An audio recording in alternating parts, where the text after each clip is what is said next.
Hare Krishna, Gopal Hari Prabhu. Welcome back to the Monks Podcast. Hare Krishna Prabhu, my obeisances, all glory to Srila Prabhupada. Yeah, our last podcast on the problem of evil.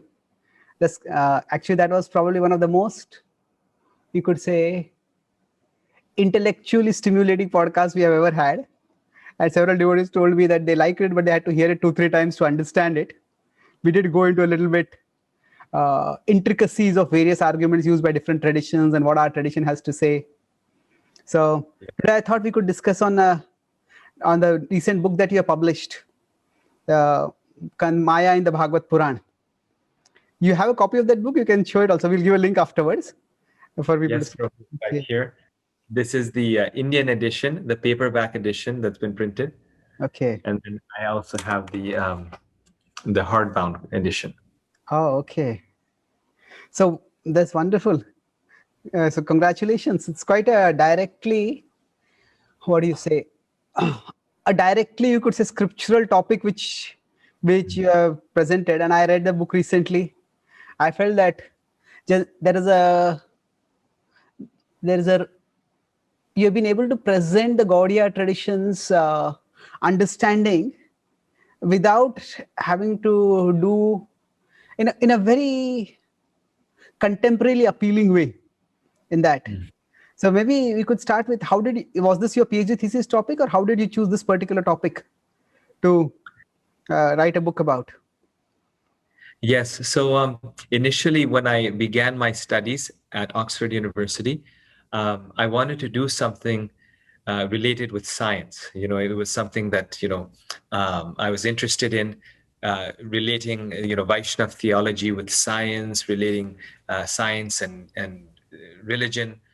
And I started to read about books on science and religion, and there's a few, very famous authors in this field. One of them is John Polkinghorne. There's John Hedley Brooke, John Polkinghorne, Arthur Peacock, Ian Barber. These were the big names at that time. But the founder of this field of science and religion in Cambridge and Oxford was John Polkinghorne. And he has this book, Science and Ecumenical Discourse, something like this. I'm forgetting the exact name of the book. And in that, it's one of his few books where he talks about science and other world religions other than Christianity. So most of these scholars that are very famous, they do science and Christianity, and they generally come from a Christian background, are most likely practicing Christians. And so they were just starting to explore, well, what would it look like if we did science and other world religions? And so he has a chapter on Buddhism, he has a chapter on Judaism, not really even chapters, just a few pages. And his section on science and Hinduism was also there. And I read that section. And in that, he wrote that I think that any discourse between science and religion, between science and Hinduism, must begin with the conception of Maya. Because from my just brief studies of Hinduism, he said, it appears to me that Maya in Hinduism is the world. And Maya is how they describe the world, identify the world. And science is a field of study that's interested in examining the world. So it studies the world. So if we're going to do a discussion or a relationship between science and Hinduism, we first of all need to know, what do Hindus conceive of in terms of their world? What is the world for them? If you're going to relate two things, you need to first identify what those two things are. And so science and Maya need to be studied. So I became a little enthusiastic by this. I said, okay, the expert in the field is saying this is what the need is. This is, as we say, the lacuna in scholarship, the gap in scholarship. So let me work on that. So then I started working on science and Maya. But then I myself, I started to realize that I don't have a clear understanding of what Maya is, nor is the understanding of Maya presented in our tradition clearly in contemporary times.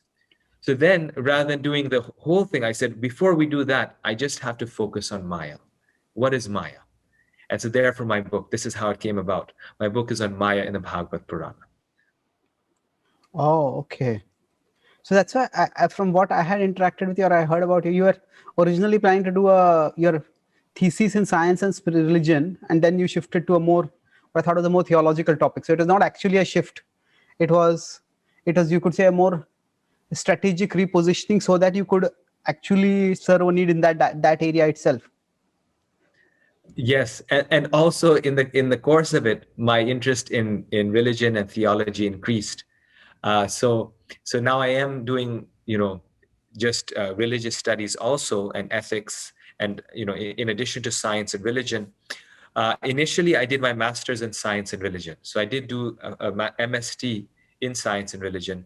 But then when I came to write my PhD, I realized that in terms of scholarship, contemporary scholarship, we are sort of in the realm of, not we exactly, but Hinduism is so far behind that even before we do science and religion, we first need to academically present what the religion is.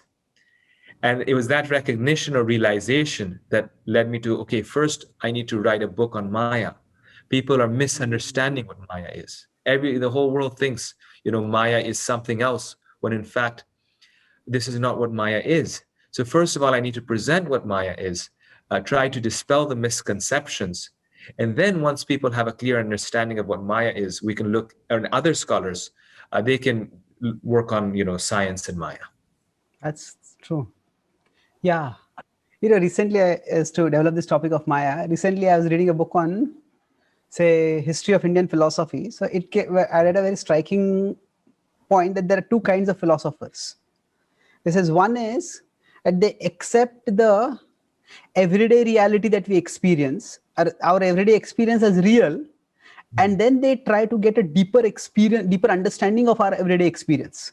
That is one approach to philosophy, and that is more or less in the Western tradition embodied by Aristotle. And whereas another approach is that they overturn everyday experience and they say actually everyday experience is a deception, and actually there is a deeper reality which is obscure. There is a actual reality which is quite different, radically different from everyday experience. And it is that, so in one sense everyday experience is rejected in the pursuit of what is considered reality, and that approach was more of Plato and Socrates, who were looking for the essences of things. I think Aristotle pioneered more of the empirical method, which laid the foundation for modern science.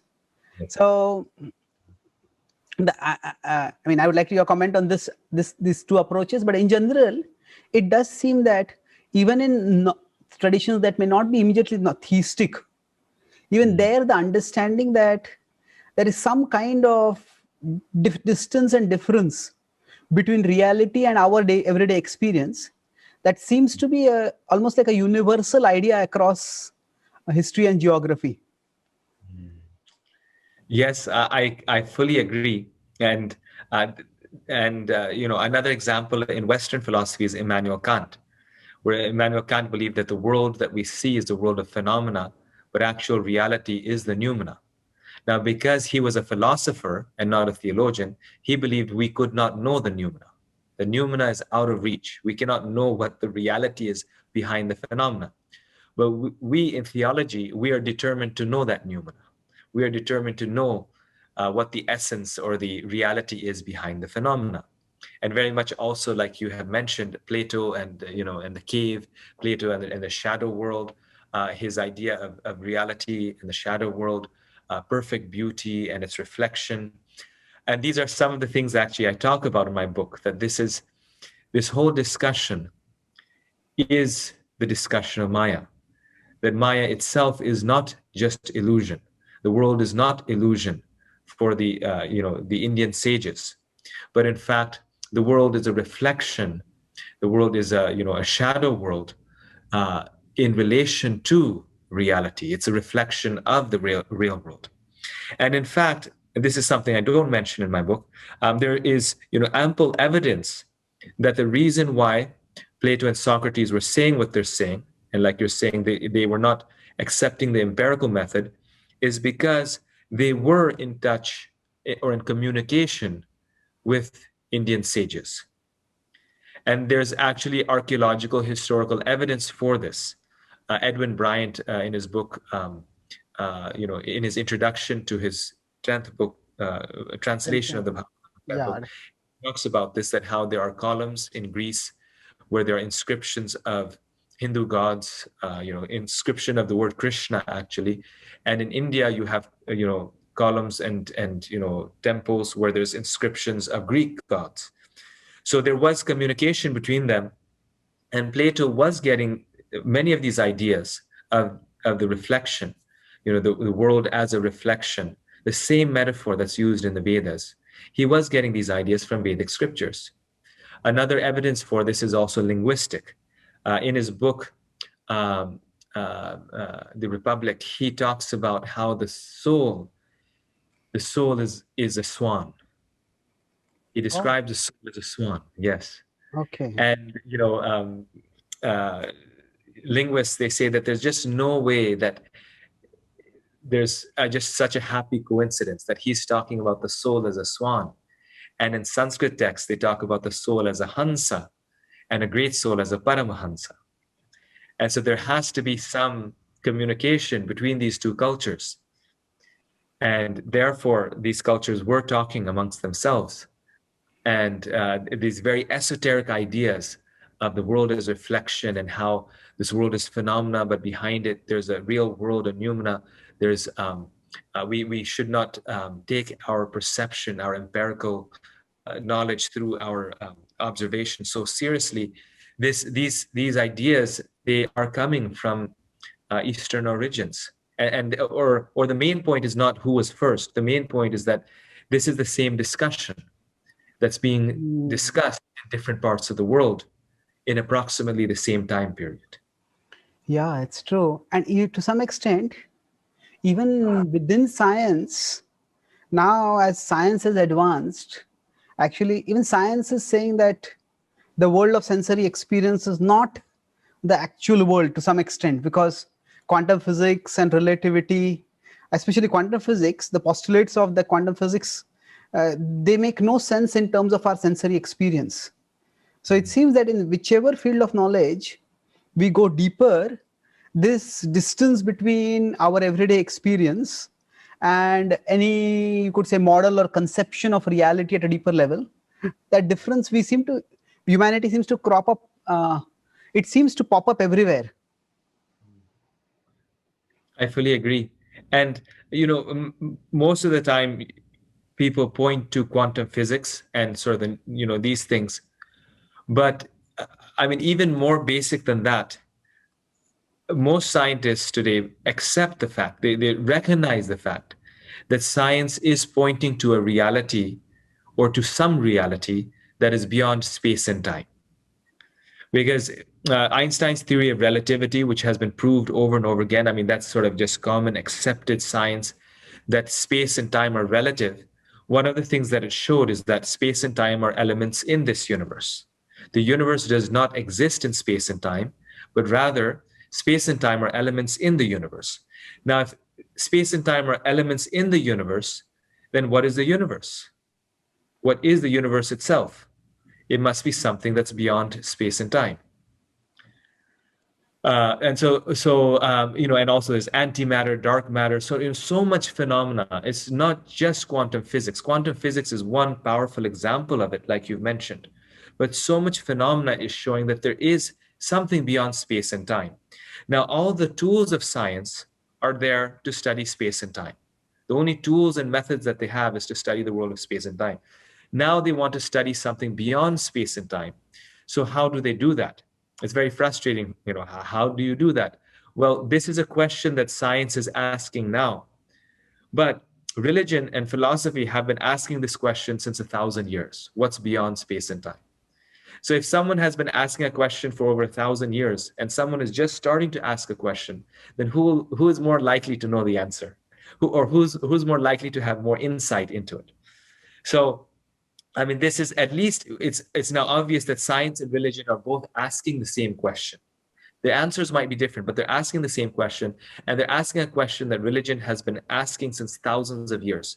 And so there's no choice but to turn towards spirituality or religion to try to find answers to this. That's beautiful. Yeah, I think there are many scientists who are also trying to write books which address philosophical questions.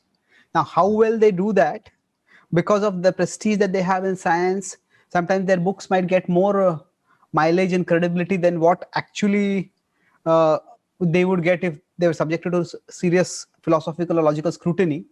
But it does seem, I like this point, that both of them are moving toward the same questions. So it seems that, is to elaborate this point, see, within science, there is one approach which is more technologic centered. How can we do things faster, better, easier? But there is also a trend which is looking for a deeper understanding of reality. And it seems that to some extent, those efforts are not being very successful. That's why there are books like The End of Physics, From Certainty to Uncertainty, and there are a lot of, you could say, epistemological challenges that science is coming up when it starts addressing fundamental questions about the nature of reality itself. Yes, and there is an argument to be made that science has advanced so much that it has actually found its own limits. And like you're pointing out, technologically speaking, okay, you can keep making bigger and bigger machines or faster machines. But in terms of the true science, like physics, chemistry, the pure sciences, science has advanced enough that it's found its own limits. It's like now the boundary is space and time. So if you want to move anything beyond it, you have to move beyond space and time. And somewhere I read, I don't know where, you read so many things and you forget where it is, that somewhere I read that some very cutting edge new scientists, they are looking into yoga and meditation as kind of technologies or ways to bend, the space time limit and move beyond space and time. Yeah. Oh, So I mean, science has found its own limits. It's given up. It's like, okay, this is it. Now of course we can travel farther in space, but science knows that there's 100 billion galaxies, each containing 100 billion stars, and the universe is almost unlimited, if not unlimited. And this is just an approximation. As far as they know, there could be 101 billion stars, each containing 102 billion galaxies. So they put out a number there, but they know that, okay, we can travel farther, but I mean, there's no end to the universe. We can keep traveling farther. So conceptually speaking, they seem to have found their limits. that's so true. So, is there, I took quantum physics as a specific example because the challenges there are very widely known and acknowledged. Although, of course, they are sometimes used to justify any kind of new age beliefs. The uncertainty of the quantum physics sometimes is used as a license. But in general, has science come up with anything like Maya, that there is some epistemological barrier that may prevent us from knowing the nature of reality? I know there's the evolution, that Newton's time, the idea was of a clockwork universe. But I think at the start of the 20th century or the middle, some prominent scientists said that the universe resembles more a mind than a mechanism or a machine. And then the idea was that the mind is far more complex to understand. So, is there anything similar that, to your knowledge, science has come up with? The idea of there might be some, Yes. science won't acknowledge the presence of conscious agencies, but any force that might actually limit a human cognition or human cognitive ability. I think there's a recognition that our perceptions and observations are limited. And so therefore there's sort of a veil, a limit to our knowledge. There's a limit to observation or our perceptive knowledge. And I think a place where this really shows up is the idea of multiple dimensions. So in mathematics, even a high school student, they solve calculus equations. They solve math problems in the sixth or seventh dimension. So in order to solve a problem in the first dimension, it's x to the sixth. You solve it in the sixth dimension, you bring it back. So mathematically speaking, nature and the world can be modeled into many, many dimensions. But we as human beings cannot make sense of more than three dimensions.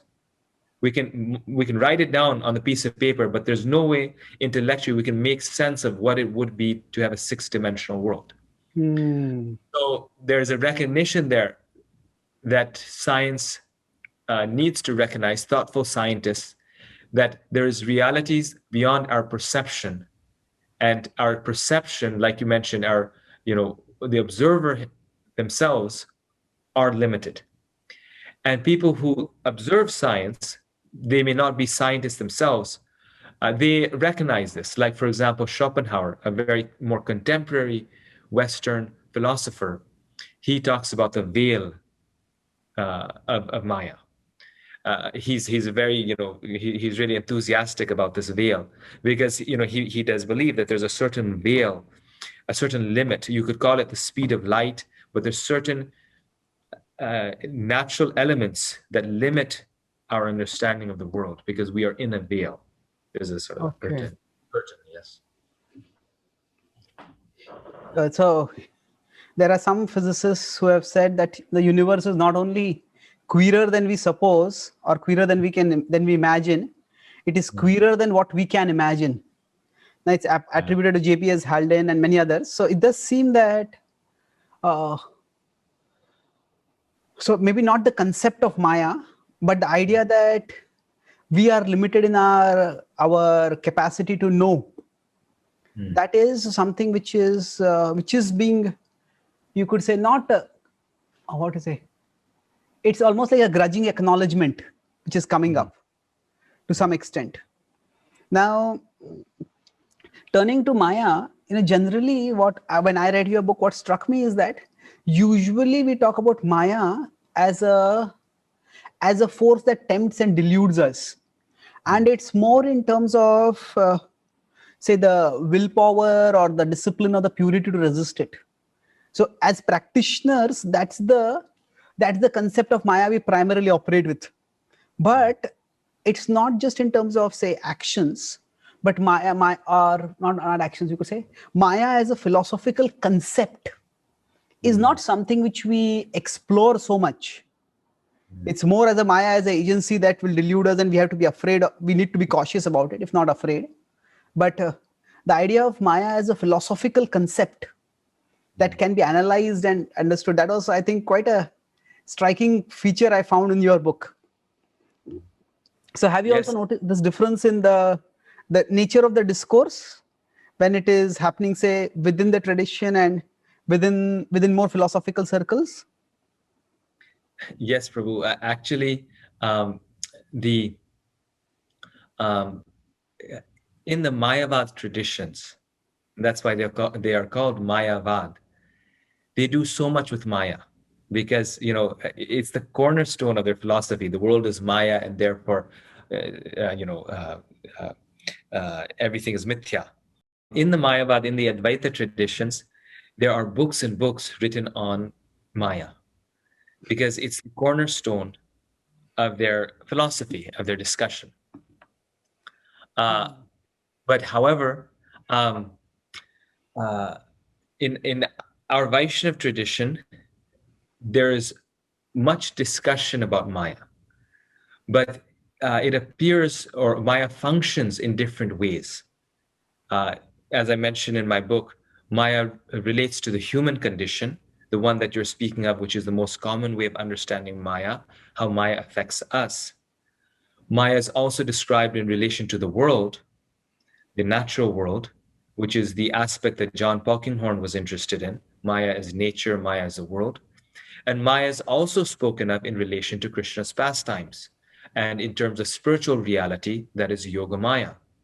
Also in terms of creation, creative power. And so in my own studies, I began to see that Maya is described sometimes as, in one place, Srila Prabhupada says, Maya actually doesn't exist, he says. It's just a figment of the mind. It's just a misconception. In another place, Prabhupada says, Maya is Krishna's energy. In another place, he says how Maya affects all living beings. So all of these different statements were there. And just seeing, just a cursory look at them makes it appear, oh, these are contradictory, or these don't make sense, or what is it? In one place, Prabhupada is saying Maya is Krishna's energy. In another place, he's saying Maya is just a misconception. It's just seeing the world incorrectly. So how to bring these understandings of Maya together?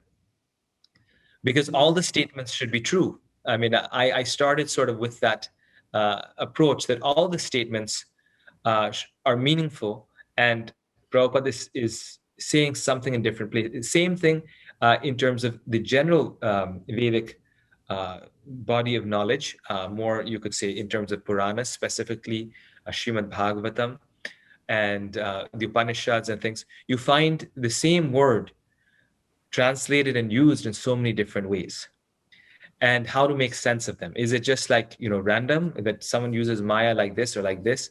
And then of course you have Shankaracharya's interpretation of Maya, which is a whole different thing. So how does our understanding of Maya, how does the Bhagavata's understanding of Maya particularly, how does that relate with all of these different conceptions of Maya? And how do the different conceptions within the Bhagavatam relate with each other? That's something that was my first question to begin with. How do we make sense of all of this? And then I started to realize, okay, there's a whole tradition behind this word, all the way from the Vedas to the Upanishads, Mahabharata and the Ramayana, the Srimad Bhagavatam. They all are using Maya, and how in general are they using it? What are the different ways in which they're using it? And then how does Shankaracharya interpret it? Is it the same? Is it different? And so in order to do this, I actually went through every single instance of Maya in the Srimad Bhagavatam. It's at the end of the book, there's a table of over 500 places where it's used, and seeing how is that word used? What is the context of the word Maya? And then recognizing or realizing that, Maya is there's a very clear concept of Maya. And it has a very clear meaning in these texts, and it's used in different ways. Oh, okay. So you're saying that even within the same text, the term might be used with different meanings at different times. Yes. Okay. Depending on. That's so true. In fact, yeah, go ahead. So to sort of answer that point, that then, well, what is it? What this book shows is that the way Maya is used, all the way from the Vedas to the Puranas, Mahabharata, Ramayana, Bhagavatam, is fundamentally as a creative power. Most fundamentally, Maya is as real as it gets. Maya is a creative energy. It is a creative power.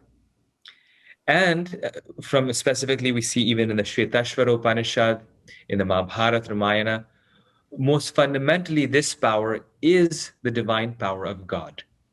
It's the divine power of Krishna. It's the power through which God creates the world. Now, that power then affects us, or affects things in different ways. So that one creative power becomes a creative energy that creates the world.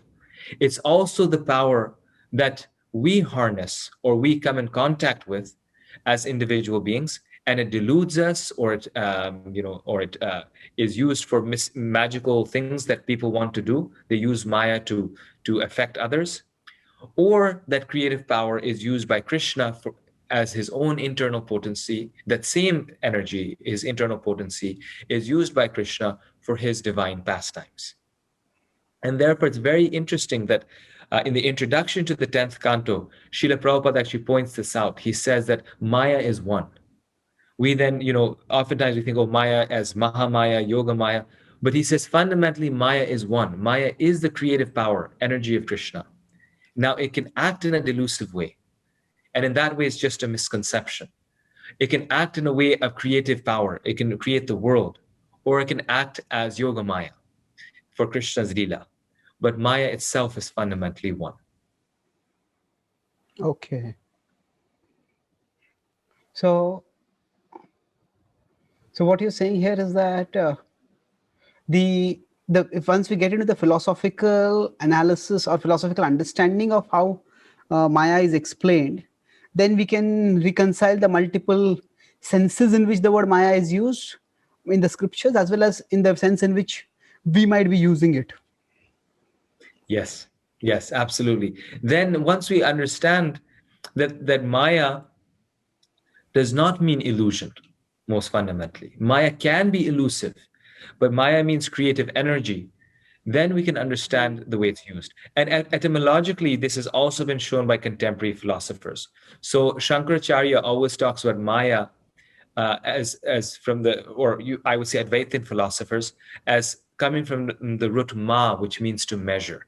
Like ma means to measure. And so Maya is the attempt of measuring the immeasurable Brahman. Brahman is immeasurable, it is unlimited, it is, unknowable. And when we try to measure it, we quantify it, that is Maya. And that is illusion. Now, Srila Prabhupada also talks about Maya in terms of ma and measure, right? So that is definitely that is one of the interpretations or ways to understand Maya. It's not incorrect. It is correct to see it as to measure, something that measures the immeasurable. However, there's another meaning to Maya that's actually a more fundamental meaning. It's an older meaning, etymologically speaking, where Maya comes from the root ma, which means mother. Right? In every language, the word ma means mother. So, there must be some truth to it. Every language, it's interesting. This is one of the words that no matter what you speak in Spanish or English or Greek or Hindi or Telugu, ma means mother. So the root ma means mother, and specifically to create like a mother would create. So ma means creative power. Why? Because a mother creates a child. A mother creates milk. She nurtures, she creates. So more contemporary philosophers like Thomas Burrow, they've argued, no, this ma, meaning to measure, is a root, but that's a different root than the root of Maya. And it can also be used, like Srila Prabhupada I mentioned, also accepts that as a meaning. But the fundamental meaning of Maya, and Prabhupada also specifically uses it as in this way, means to create, the creative power. It's the creative power of God.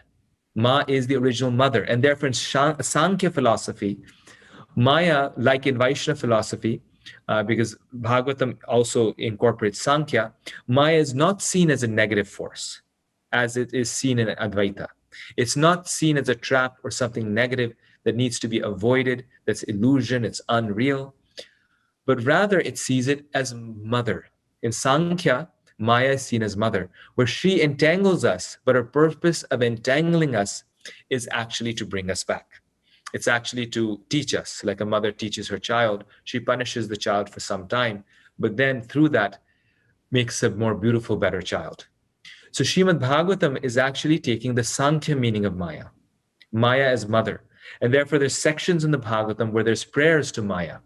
There's one specific section where there's a prayer to Maya, where the devotee is praying to Maya that, oh mother, please remove your deluding energy so that I can come closer to the Lord.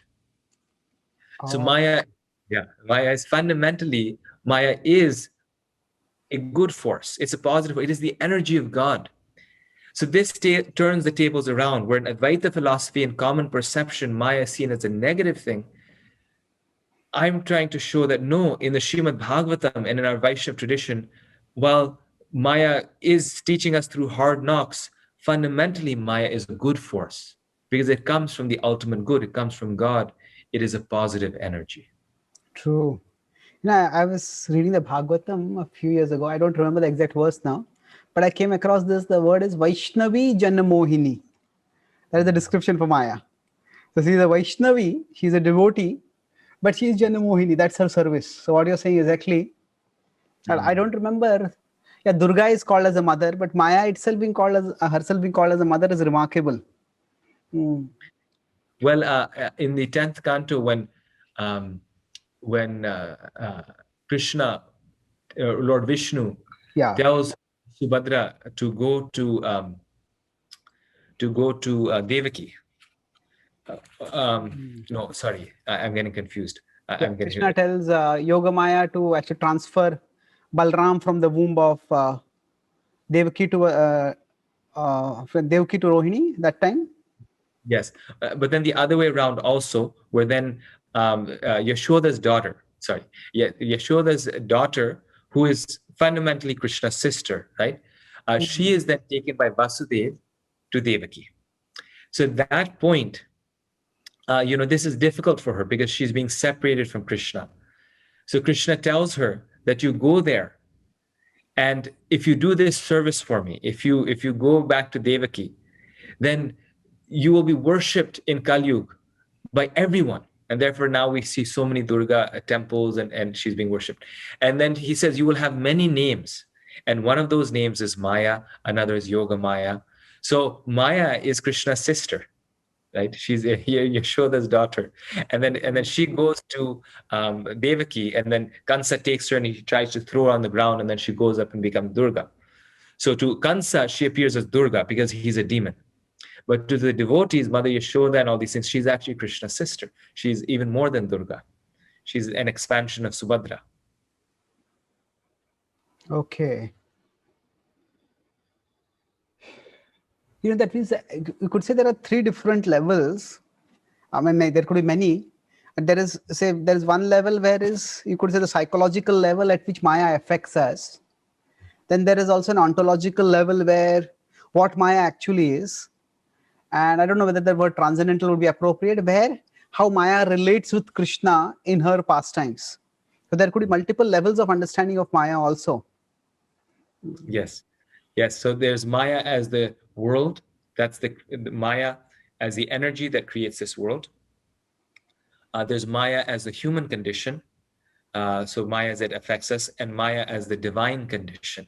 So this word I use, divine condition. There's no conditioning, but it's a divine condition, meaning that in the devotees of the Lord, like Narada Muni, they are praying in the Bhagavatam to the Lord that please let me come under the spell of Maya, your Yoga Maya, so that I can be part of the divine condition, which is a condition of forgetting the power and greatness of the Lord and participating in his Leela. So Maya also, in this way, bewilders the soul, but bewilders them in a good way. So in this world, she's bewildering so that we learn some lessons and we come back to Krishna.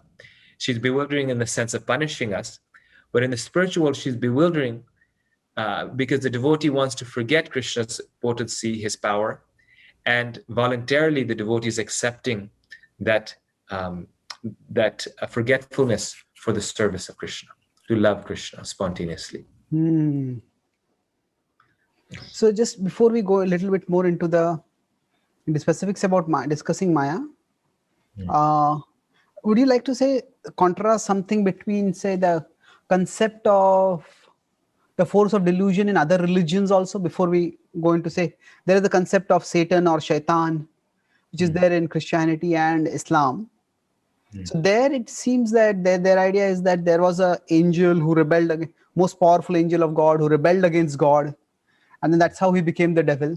So it does seem that while Christianity rejects that, what is the Manichaean tradition which says there is good and evil which are always in combat, but still there is the idea that the devil is opposed to God. So the idea of Maya as a devotee of God, and the devil as you could say, a fallen devotee or a fallen angel, or you could say anti-angel, they are categorically, there is significant difference, isn't it? Yes, and see, this is something that I am very enthusiastic about, is that Maya is not something separate from the Lord, like a Satan, like an evil figure in other traditions. Why? Because Maya is the energy of God. It is mother, and it is meant to fundamentally liberate the soul. It's meant to help the soul. Now, the part that is very interesting is that the idea of Satan in Christian traditions is similar to the concept of Maya, to the conception of Maya in Shankaracharya's thought. In some Really? ways, and I explain why. Okay. Because Yes, because see, for Shankaracharya, Maya is fundamentally something that is bad. Because Maya, um, of course, he says it doesn't exist, and Christian thinkers would say that it does exist, but in terms of the effect that it has on us, in terms of their not so much ontologically speaking, but in terms of the way they are described and their functions, um, Maya is not Brahman in Shankaracharya's thought. Right? Maya. Therefore, he says Maya itself is non-existent. The world itself, therefore, is unreal. We say, no, the world is real. Maya is real. It is a fundamental power. It is real. Um, and it acts in an elusive way. It is not unreal.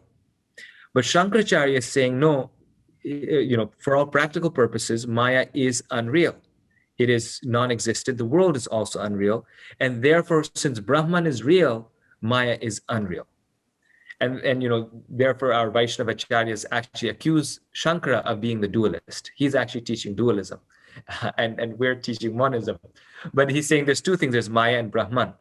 Now he says Maya is neither real nor is it unreal. It is anirvachaniya. But whatever it is separate than Brahman. It is something that is in competition, or you could say Oh, as a okay. separate identity than Brahman. We are in Maya right now. That is the fundamental human problem. We are not in Brahman. In Christianity, they're saying the same thing, that Satan is fundamentally in competition with God. And therefore it's something bad. And God has somehow going to destroy this angel, or has destroyed this angel, but we have come under the forces of Satan. This is striking. So, in terms of ontology, the conception of, in terms of the nature of reality, the conception of Maya and the conception of Satan may be very different. But in terms of, you could say, what you said, the human condition, in terms of how they affect us and how they relate with God, there is a remarkable level of similarity in terms of the operational aspect, you could say, Yes. isn't Yes. it? Yeah. And this is the kind of in my book, I talk about Shankaracharya's, conception of Maya. This is a major weakness that, just, very unbiased scholars have found in Shankaracharya's thought, in terms, specifically in terms of his conception of Maya. See, so in the Vedic scriptures, before, like the Rig Veda, and I'm specifically speaking of the Vedas, and the Upanishads, Maya is seen as creative power, something real and energy that comes from God. Now, what Shankaracharya does is he says that one word, he changes the meaning of the word, and he says, from being real, it's unreal, right? He changes the meaning of the word Maya. From being creative power, it's now something, that is fundamentally, unreal. So when he does that, then wherever in the text it says that, um, wherever it says that, Bhagavan creates this world through his Maya, or he appears in this world through his Maya, like in the Bhagavad Gita, Krishna says that I appear in this world through this Maya, then immediately says, see, it's coming through Maya, therefore it is Maya. And Krishna's form in this world is Maya. So all he had to do was just tweak, or you could say adjust, the meaning of the word Maya. He didn't have to change the text. He didn't have to reject the shlokas.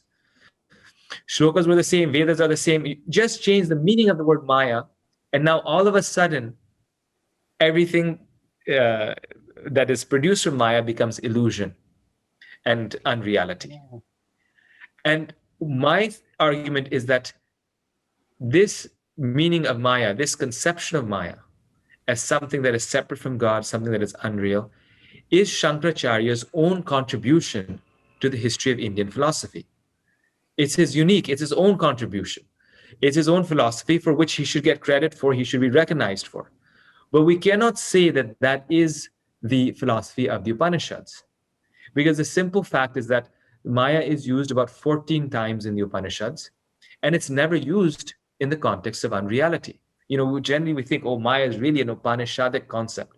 It's hardly an Upanishadic concept. You find Maya in the Vedas, you find an explosion of the use of the terms in the Puranas, But as far as the Upanishads themselves, they hardly use Maya 14 times, and about 3 or 4 times they use it as magic. It's some description of the magic of Indra or the Devas that's there in the Upanishads. Or Vetashvara Upanishad, Maya is used as the energy of Rudra, as the creative power of Rudra in the Shvetashvara Upanishad. Oh, So okay. where does this idea of Maya as illusion come from? It comes from Shankara himself. Now, saying it's his own contribution is a very respectable way of saying that it is not based on scripture. Is it? A respectful way of saying it. Yes, and that is important. That it's not based upon scripture. Yes. Okay. And a part of the problem is in the word illusion, because the English word illusion can be very misleading. And this is something also that I recognize. It's not just the Sanskrit words that cause us confusion, but it's also the English words that we use. So illusion in one context can be translated as unreality, and an illusion in another context can be translated as mistaking one thing for another, right?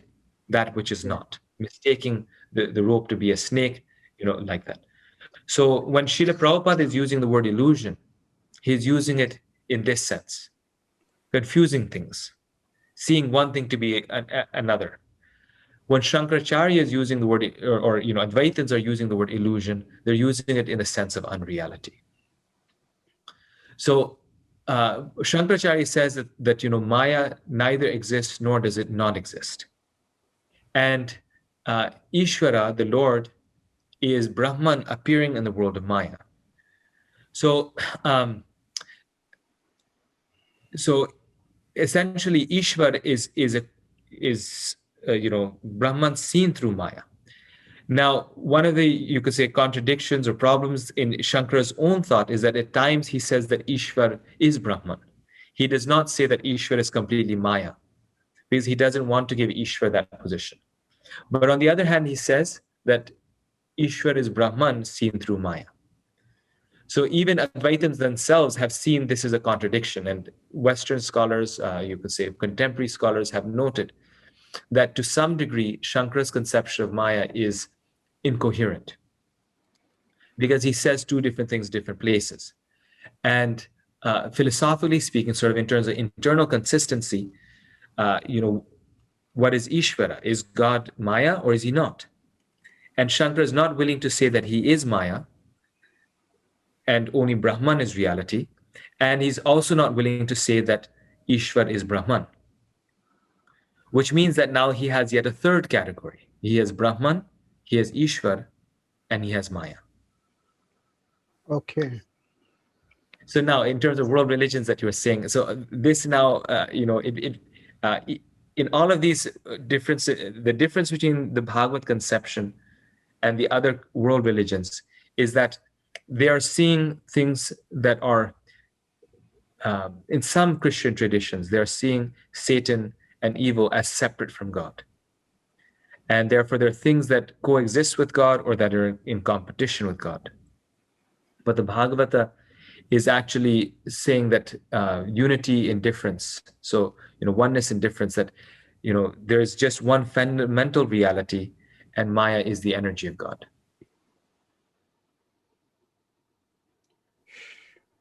A lot of concepts you brought in over here. Eh? In one sense, you could say that when we discuss, when we discuss in our or when we read in our normal study and we contemplate, there's a lot that is, you could say, implicit or inchoate.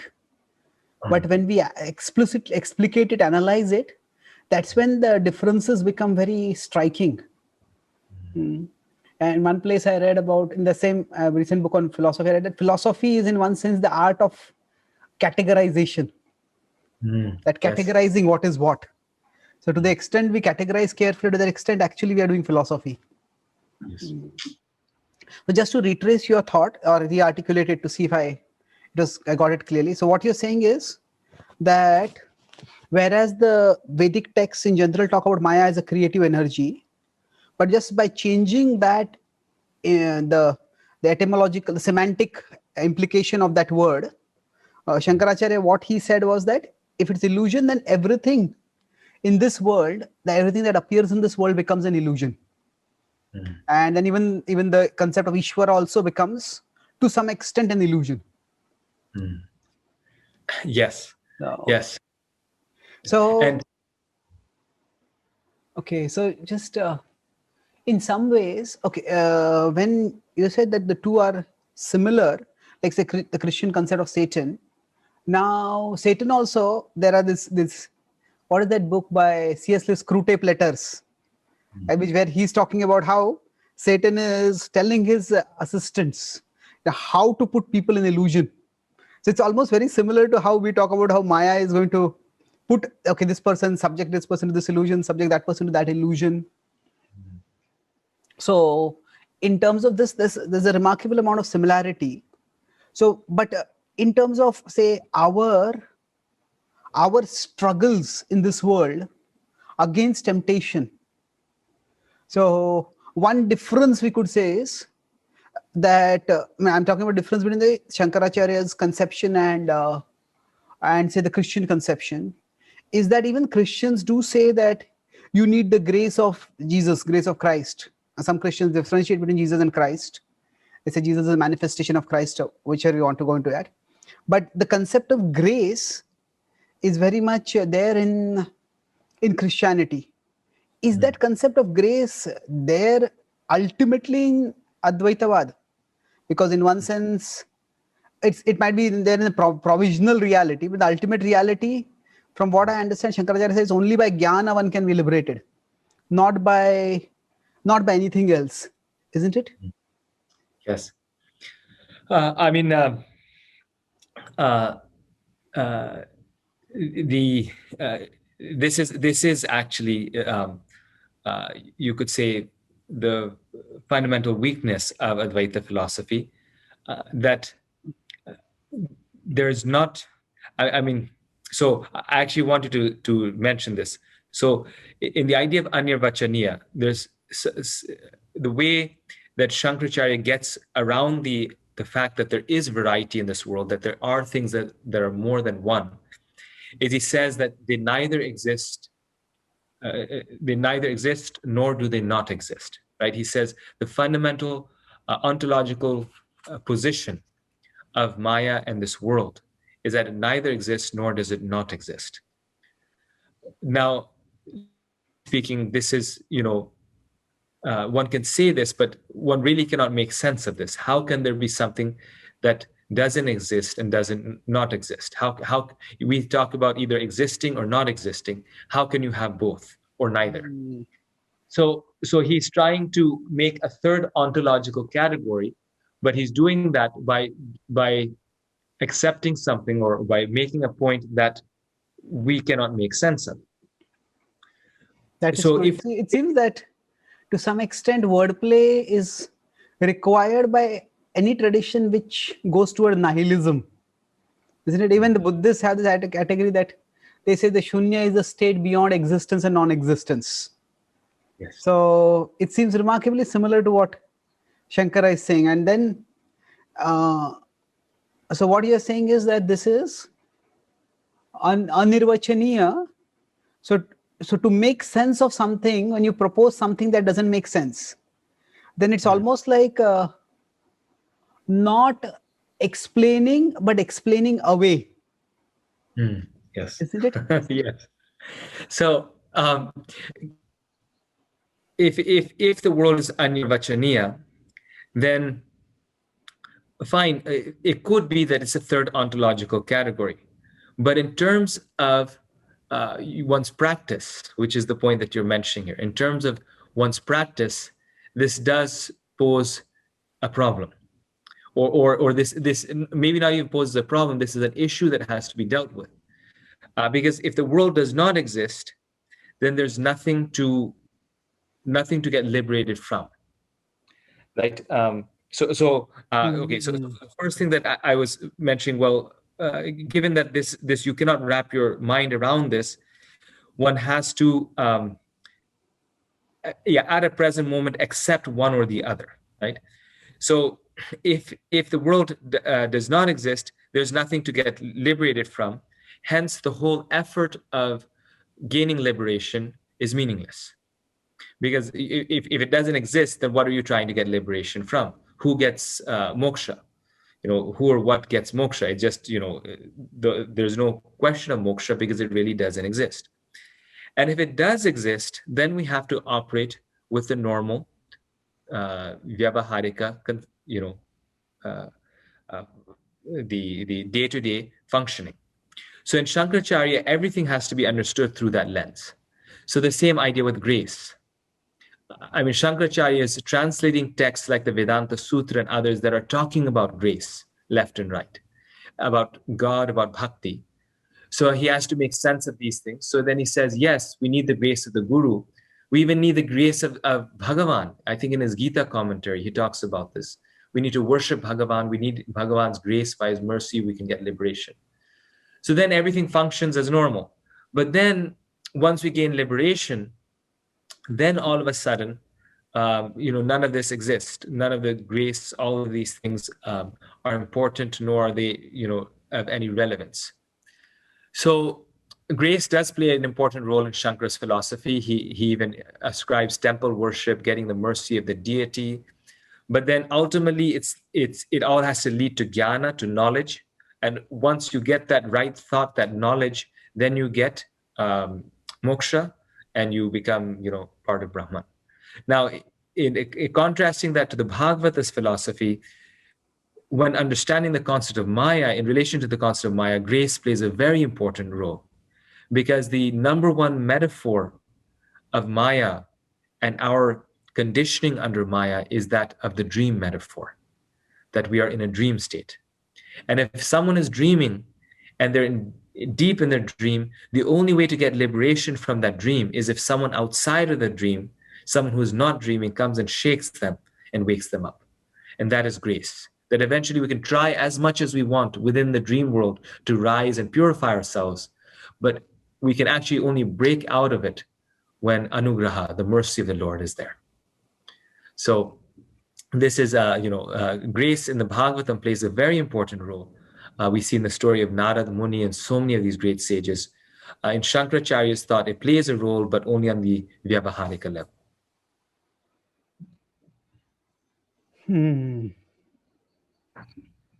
So in one sense, see, you started by carving out, when you got into this exploration of Maya, you could say the one purpose was to address the science spirituality discussion, the science religion discussion from a Hindu perspective.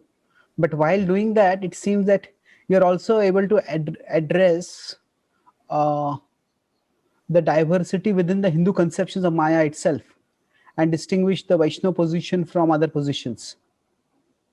Yes. So when you earlier made this point that the Bhagavatam's conception of Sankhya, Bhagavatam's conception of Maya is more similar to the Sankhya conception. So now from what I understood in Sankhya, there are basically two realities. There's Prakriti and Purusha. So what is Sankhya conception of Maya as such? What is their understanding of where Maya comes from? So, or does the Bhagavatam say modify that within its theistic perspective? Right. So, and that's the thing, that when we're speaking of Sankhya, we need to identify which Sankhya, right, that we are speaking of. Because we have the atheistic Sankhya, or often known as the classical Sankhya, which is not necessarily atheistic. It just doesn't it doesn't specify whether God exists or not to that degree. And then you have the theistic Sankhya. So the Bhagavata, it is drawing from the Mahabharata. The Mahabharata, even if contemporary scholars say, is older than classical Sankhya. And so the Mahabharata talks about a theistic Sankhya, a Sankhya that is the same Sankhya that Kapila Muni talks about in the Bhagavatam, a Sankhya that comes from God, that accepts there is a God, and that this world is the energy of God. So the older Sankhya is the theistic Sankhya. This is just, even academically speaking, it's a fact. Because the older texts, like the epics, they are, they're dealing with Sankhya. Same thing in the Upanishads. The Upanishads are clearly theistic texts, And you find the seeds of Sankhya actually in the Upanishads. They talk about the different elements and things like this. So in that Sankhya that you find in the Mahabharata, Maya is the creative power. So Prakriti and Maya are related. Prakriti is the manifestation of Maya. So Prakriti, so what is Prakriti? All of a sudden in Sankhya, you have Prakriti and Purusha. So Purusha, okay, Purusha is the individual principle, it's the self. Prakriti is also God. But what is, Purusha is also God. Now, but what is Prakriti? Prakriti is nature, but where does it come from? How is it related with this Purusha in these theistic texts? Well, Prakriti is Maya, and Maya is the energy of God. So Oh, okay. in the Mahabharata, in the Upanishads and the Vedas, Maya is the energy, right? It is Shakti. It is primarily seen as um, the power of God. And So in the are Vedas, you it's the magical power of it. Yeah. okay?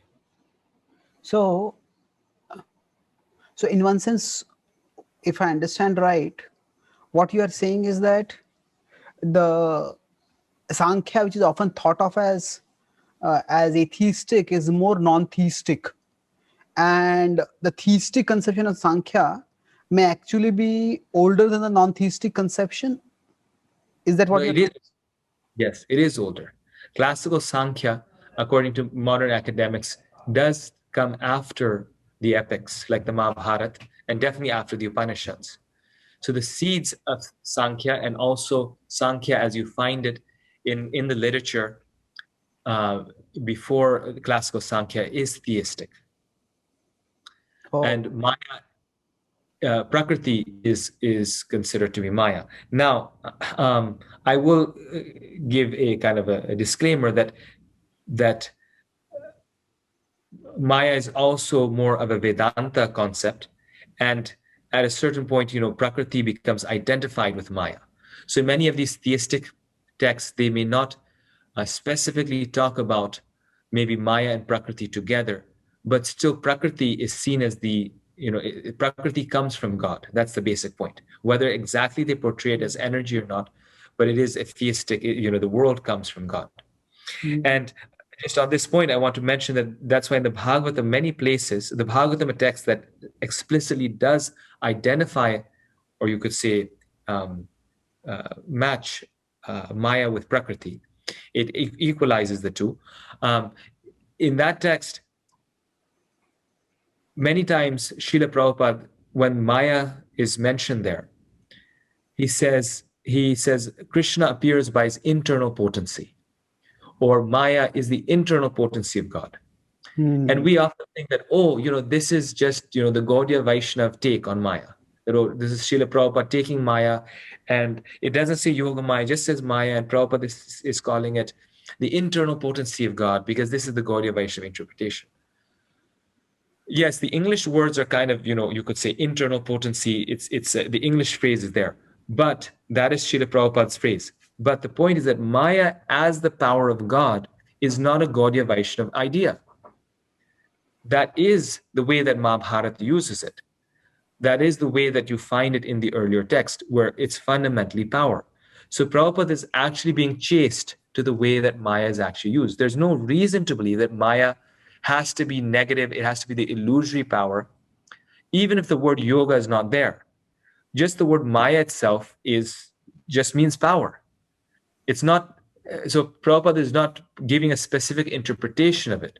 One can, based on context, interpret it as an elusive power. But Maya itself, as a general word, without a context, just means power.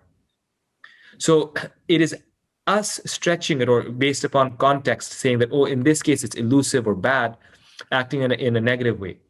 Uh, but a literal translation would just say the power of God, which is what Prabhupada is doing in many of these verses that are relating with Krishna. He's just giving the common translation. And as I was mentioning, the person who interprets it as in a specific way, that is Shankaracharya. He takes it and says, okay, no, Maya also refers to unreality, and therefore the whole philosophy of Mayavad, he is putting his unique take on it. But as far as what the earlier texts are using it, and texts in general, the way it's being used in the body of literature, Maya just means power, creative power. Oh, okay. So if we take this forward, then in so it's almost like the same word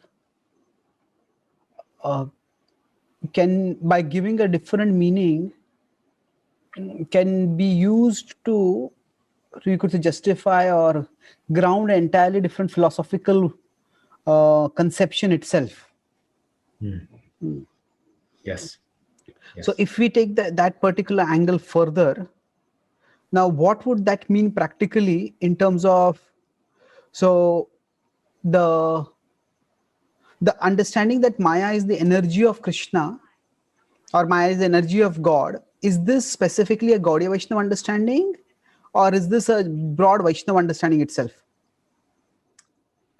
And what I'm mentioning is that it's not even just a Vaishnava understanding; it is the understanding of the Puranas, the Upanishads, the Mahabharata, Ramayana.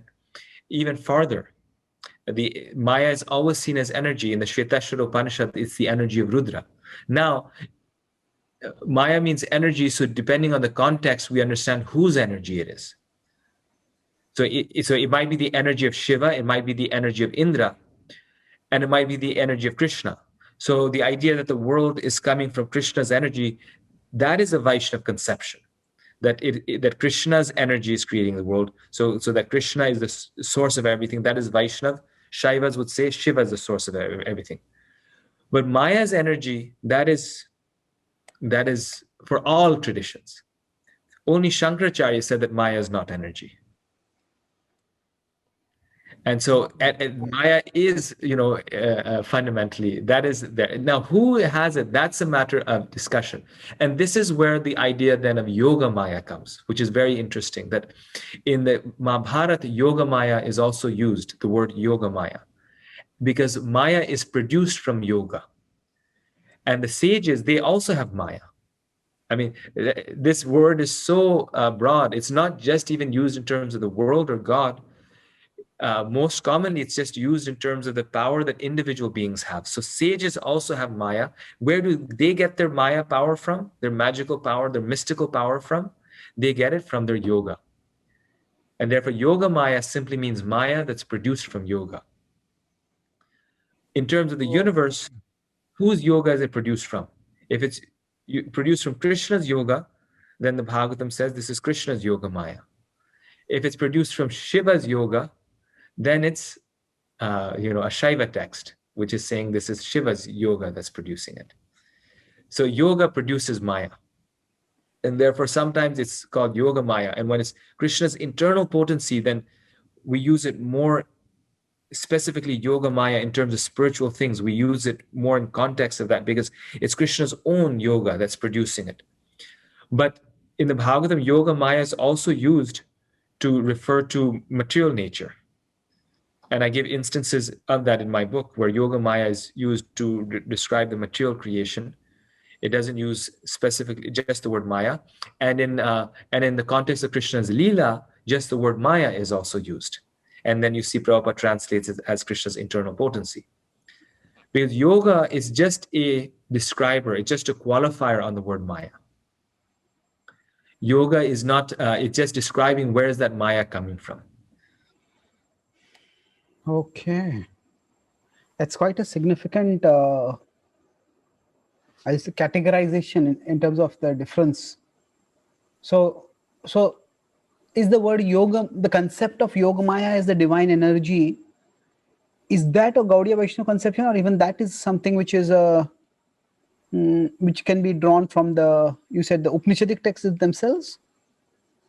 So Yoga Maya as related to Krishna's Rasa Leela, and Yoga Maya as Krishna's internal potency that allows for all the leelas of the cowherd boys and Mother Yashoda, that is a Gaudiya Vaishnava conception, particularly applying it in that way. But Yoga Maya as Maya produced from yoga, and the term Yoga Maya you find in the Mahabharata everywhere. The sages, the kings, They perform yoga to get Maya, then they get Yoga Maya, and from that they attack the other party. And whoever has more Yoga Maya, they will conquest. They will win. They will be more powerful. So Yoga Maya, as the power produced from yoga, is all over the place. In the Mahabharata, not so much in the Upanishads, but the Mahabharata, the Puranas, um, uh, uh, in other literature as well. That's significant. And so overall,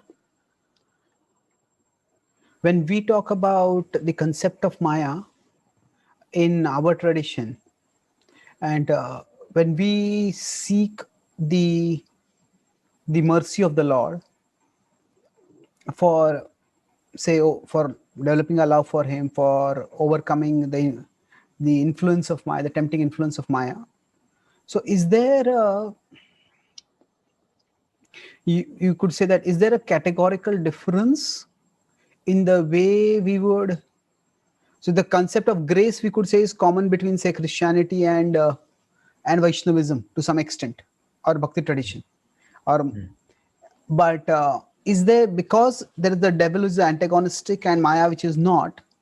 So is there any other practical difference that will be there in our practices based on the different divergent understanding? So I'm just trying to take this discussion now from a more abstract level to a, you could say, a more practical level. So how does getting a more refined understanding of Maya change our practice of sadhana, or change the way we live in the world? Yes, I think it does, very practically, because when we have a deeper understanding of Maya, then unlike Satan and these other evil conceptions of evil, we will see Maya more as our friend than as something to be overcome or an enemy. So Maya we will see, okay, and this is the crux of the philosophy, that rather than seeing Maya as an enemy, but engaging Maya in the Lord's service, engaging Maya in Krishna's service. So we see it, okay, this is the potency of God, this is divine. Daivi Hesha Gunamayi Mama Maya Duratya. Mamevaye Pravadyante Maya Metam Tarantiyate. That this is Krishna's own divine power. So because it is Krishna's own divine power, one, it's more powerful than me. There's nothing in the world that I can do. There's no amount of spirituality, meditation, yoga that I can do by which I can overcome this Maya. This Maya is more powerful than me. I have to surrender to it. It is God's power, right? But I can cross over this if I use Maya in the service of the owner of Maya, which is Krishna. So there's no way that I can overcome this. It's far more powerful than me. So and therefore the importance of grace, the importance of bhakti, of mercy, that I have to appeal to the Lord out of love, out of mercy, that please remove it, because this energy is more powerful than me, and please allow me to see its proper use in its proper way. I remember, I think one time Sachinanda Maharaj, he said this, that as long as we try to fight Maya, it will always overcome us and disturb us. But when we are appreciating Maya in the service of the Lord, then we can overcome it. So this is the difference of viewpoint. Yes, that the impersonalist sees it as bad, Jagat Mithya. This is all false, or even anyone, a spiritualist tends to see that this world is very, very bad. But then the advanced spiritualist sees, oh, there's a great opportunity in this world, and actually this world is very, very nice. He enjoys the world on the basis of seeing that all of this is the energy of the Lord, and I'm going to engage it in the Lord's service. And so it's so beautiful, it's so wonderful, because it is the energy, it is the power of my dear Lord. And and I'm going to engage it and utilize it for its proper purpose.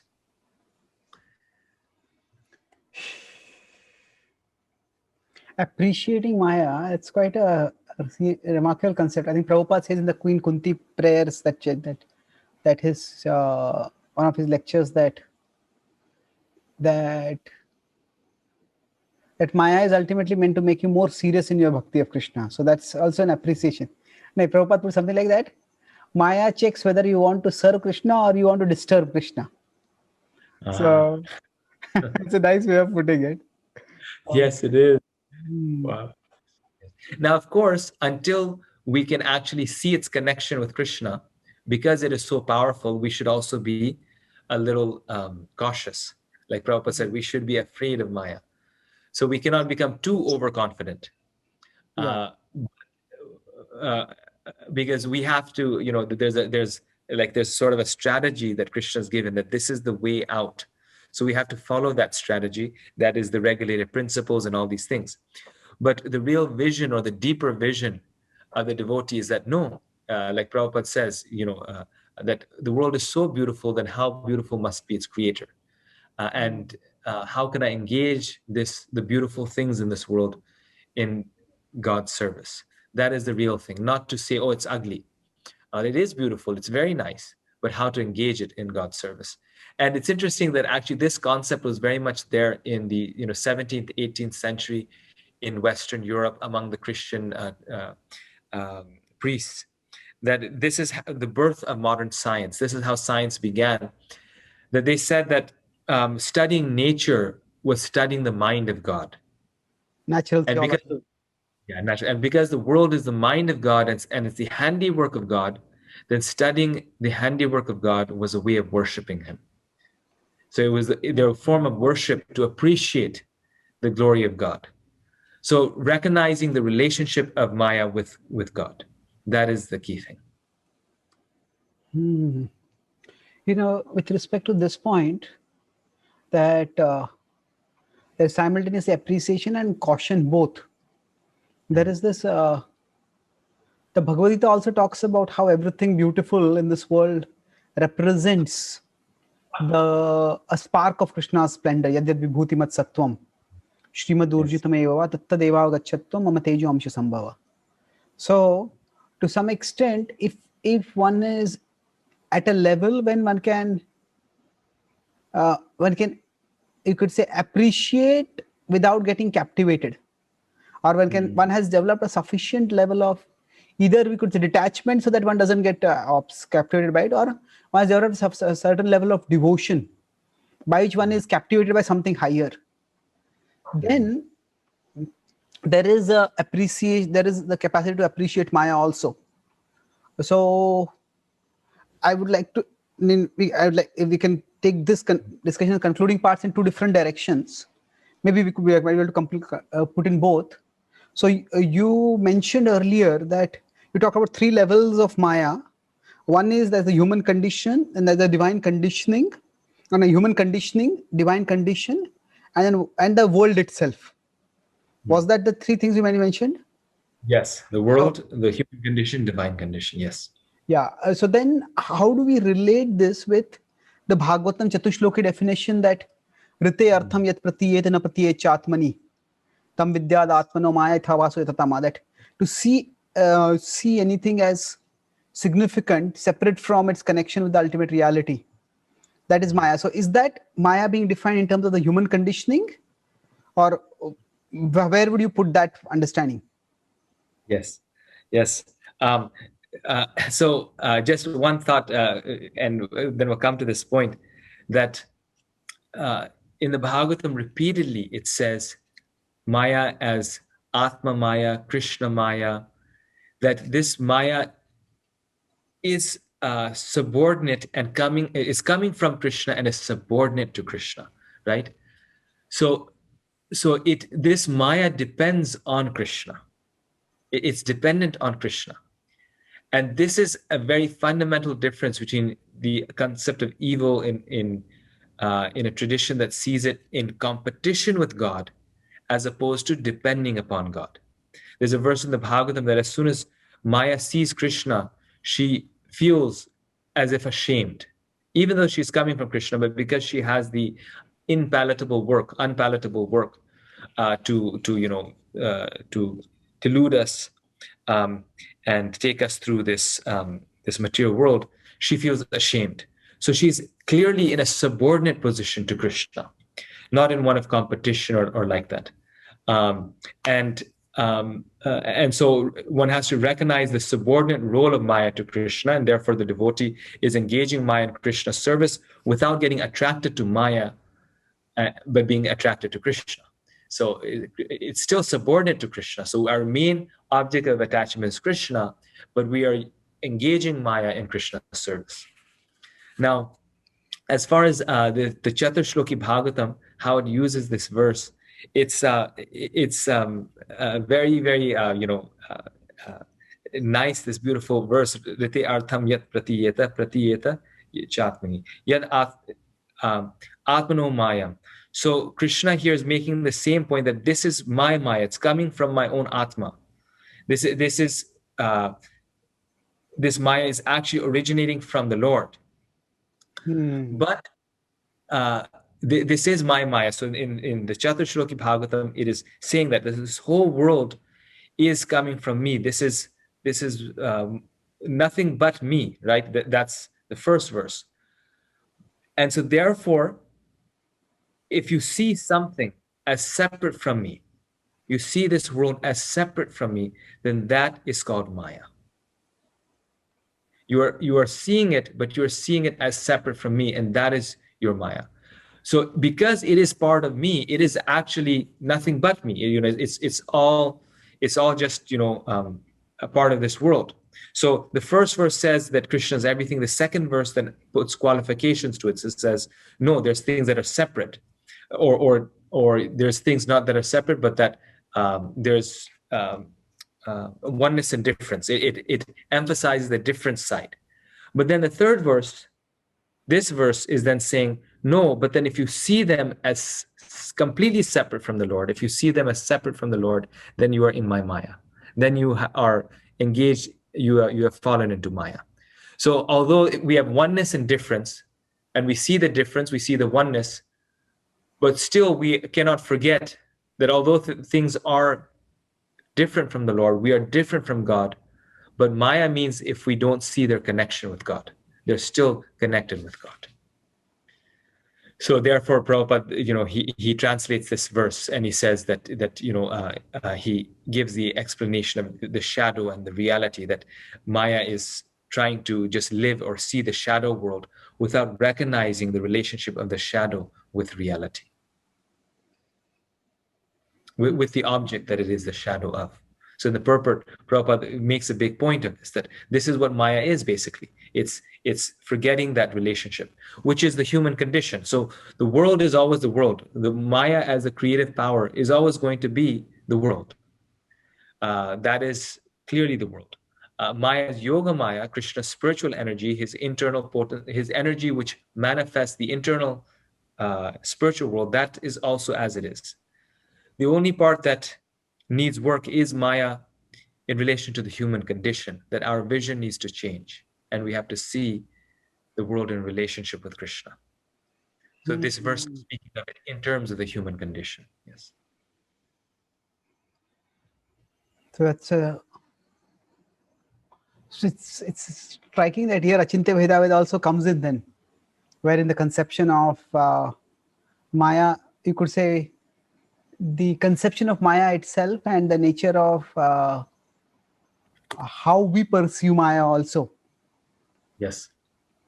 So now taking this forward, maybe this could be the concluding point. We can discuss that.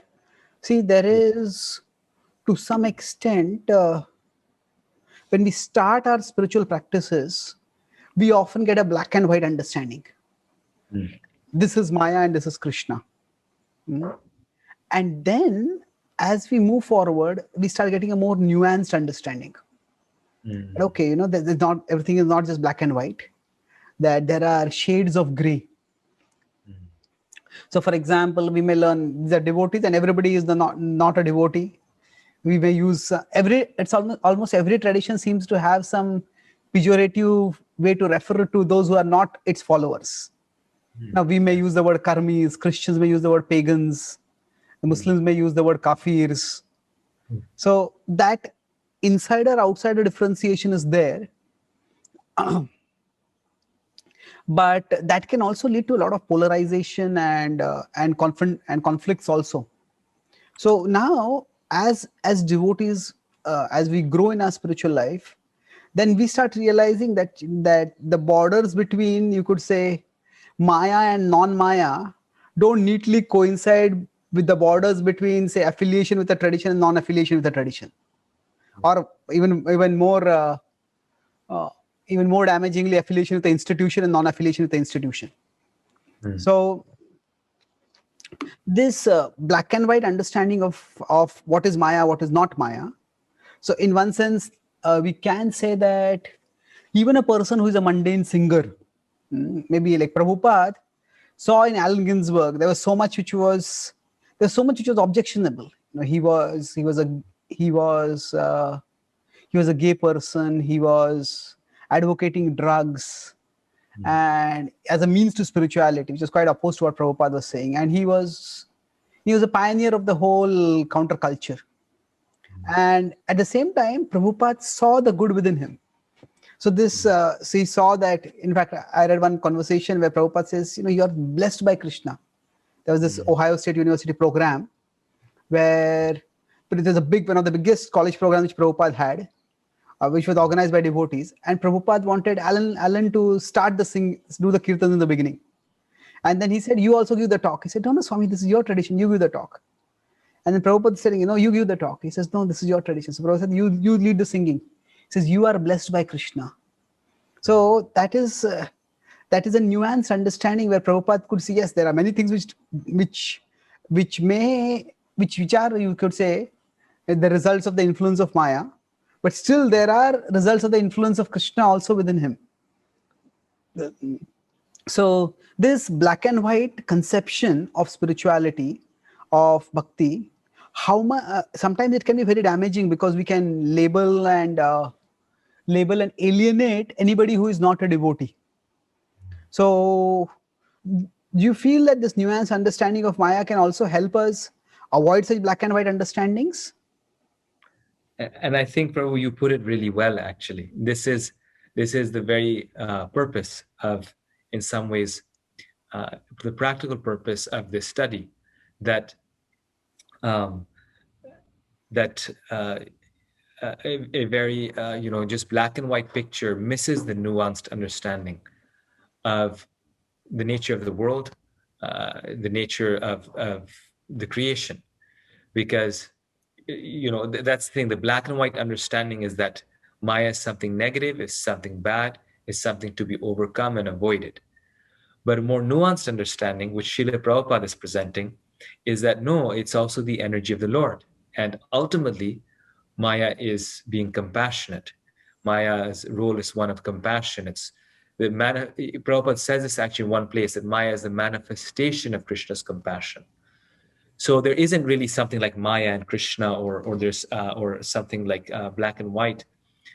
Even those in so-called Maya are still in the arms of Krishna. They're still under the veil of Krishna's own power, and this world is not fundamentally bad. It's just it needs to be used in Krishna's service. So this is in fact the illusion. This is in fact the problem, that we are seeing things as separate from the Lord. That is the problem. So if we continue seeing them as separate from God, if we see one person as separate from God, this person is bad, like you were saying. Every tradition sees the non-believers in negative terms. Then we're still in Maya, because we're still seeing things as separate from the Lord.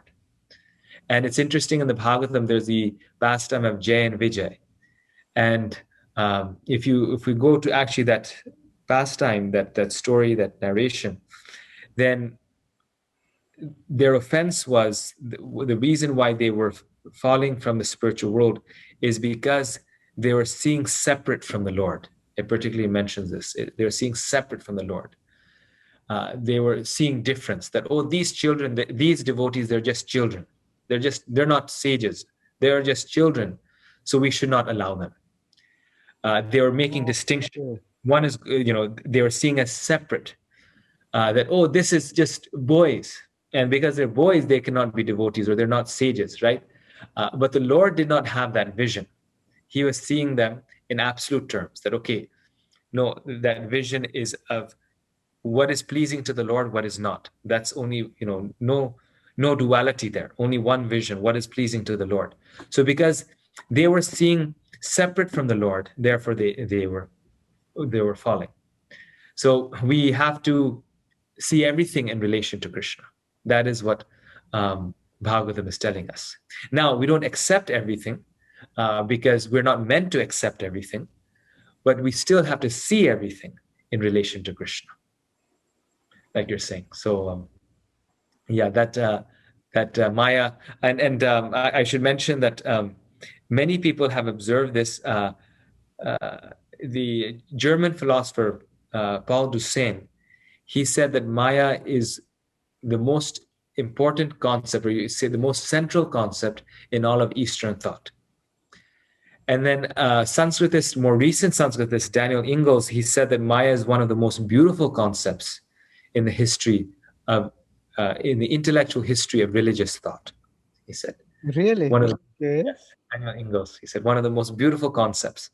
And it's precisely because of this, because it allows us a way to connect the world with God, to subsume the evil elements, the bad elements with God, and at the same time, God remains transcendental because of this conception of energy or Maya. And so it gives us a way, it's one of the most beautiful concepts, it gives us a way to relate God and his energy. Of course, then that raises new problems that, okay, well, if this world is the energy of God, then why is there evil and suffering in this world?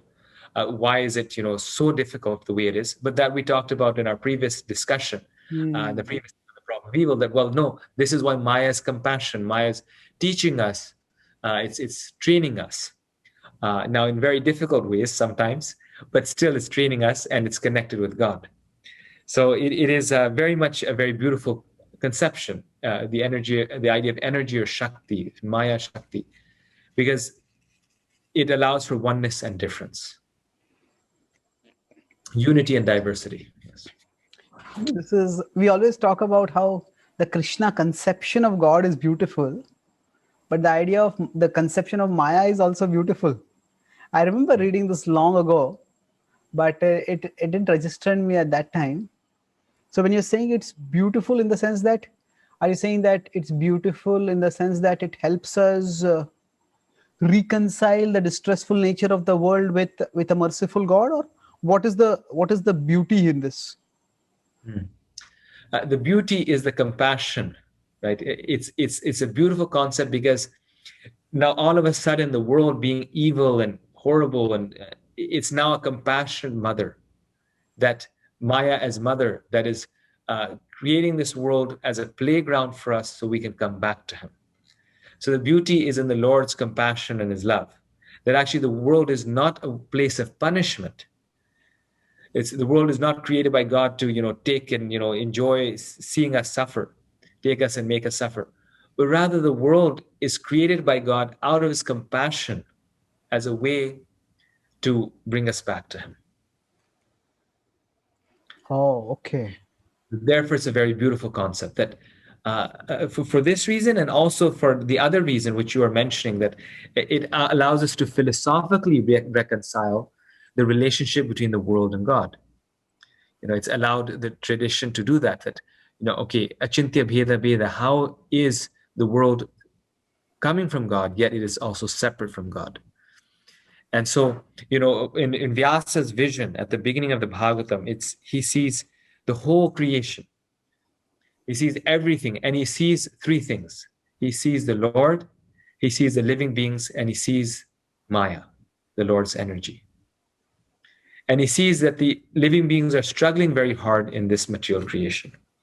So Maya is the way that Krishna relates with the living beings and It's his world of compassion. So that is what the whole vision or conception and motivation of the world changes. Oh, okay. That's striking. And then that brings us again to you could say, we didn't get so much time to discuss the concept of Yoga Maya and the idea of how Krishna performs Leela, which of course is a very beautiful understanding.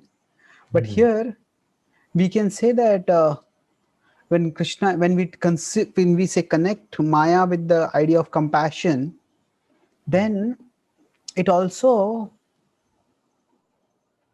going back to the earlier black and white conception.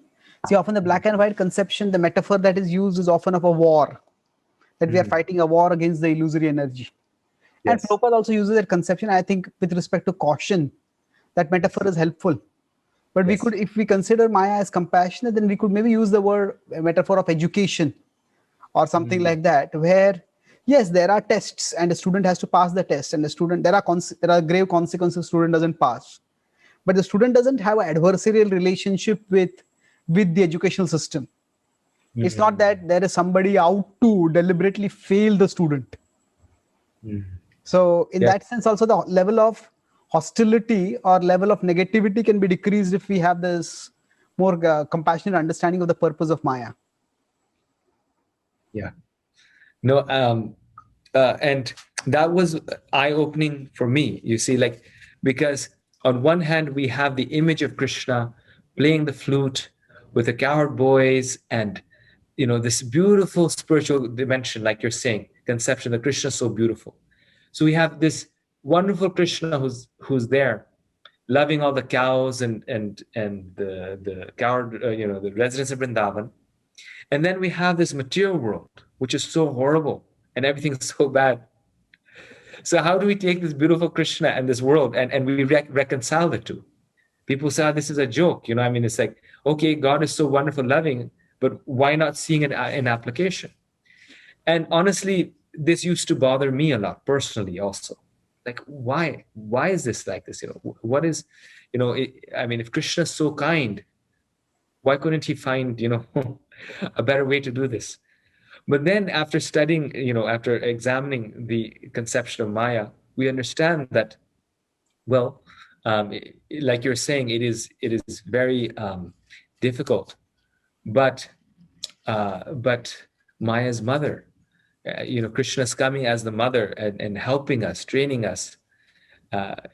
Anything that happens is not bad. Therefore, everything has a good purpose because it helps us progress. It's always progress in this world. It's always progress because the mother is trying to help the child progress. So the conception of a God as father and judge has changed to a conception of mother and nurturing. That the mother nurtures, Maya is nurturing the soul, helping the soul reach the place where it wants to reach, but is unable to do so. So it's nurturing the soul through these experiences to come to the place where we want to be. That's striking. So when you talk about Maya as, or the world as a nurturing place, long ago when the tsunami had happened, I had written some articles responding to that in Indian newspapers, like trying to make sense of the whole tragedy. So somebody had forwarded me a book, and that book contained the responses of various world religious traditions. How do you make sense of it? And I was quite disappointed at that time to see that the Hindu response, it had been written by an Advaitic scholar. So it says that suffering doesn't matter because ultimately this world is like a dream. So everything here is illusion. So suffering also is illusion. And it seemed to be a very dehumanizing way of looking at the gravity and the immensity of the catastrophe that had visited humanity at that time. So sometimes the idea is that if we treat Maya simply as illusion, then the sufferings that we go through, they do seem pointless.